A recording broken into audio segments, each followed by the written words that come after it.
મારું નામ જામશંગ બી ચુડાસમા છે. મારા મધર છે લીલાબેન ચુડાસમા. એમની ટ્રીટમેન્ટ મેં 3.5 વર્ષ પહેલાં ભાવનગર બતાવેલું.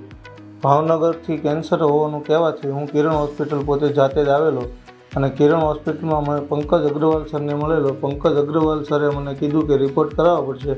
રિપોર્ટ એના રીતે કરાવી, લોહી પેશાબના કરાવ્યા, પછી એક્સરેના કરાવ્યા અને પછી પંકજ અગ્રવાલ સરે પેટ સ્કેન કર્યો. પેટ સ્કેન કરાવ્યા બાદ એમણે કીધું કે કિમોથેરાપી અને રેડિયેશન લેવા પડશે. મેં 32 રેડિયેશન લીધેલા છે મારા મમ્મીને અને 6 કિમોથેરાપી લીધેલા છે. એમાં રેડિયેશનમાં કોઈ પણ સાઈડ ઇફેક્ટ થઈ નથી, જેવું કે વાળ ખરવા, બીજી અસર, આડઅસર એવું કંઈ થયેલું નથી.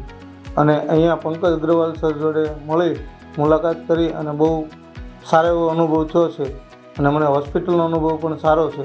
આજે 3.5 વર્ષ થયા છે. અત્યારે મેં પેટ સ્કેન રિપીટ કરાવેલું છે.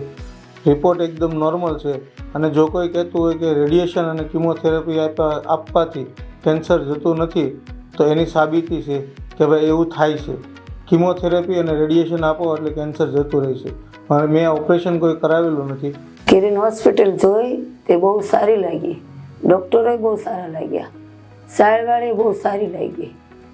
એનો આભાર. અમારા સંપર્કમાં કોઈ પણ પેશન્ટ નવો આવે, મેં મોકલેલા પેશન્ટો પણ છે અહીંયા. નવો પેશન્ટ સંપર્કમાં આવે અને કોઈ પણ પૂછે તો કિરણ હોસ્પિટલમાં જવાની સલાહ અમે આપી શકશું. એવું કિરણ હોસ્પિટલનું કામ છે.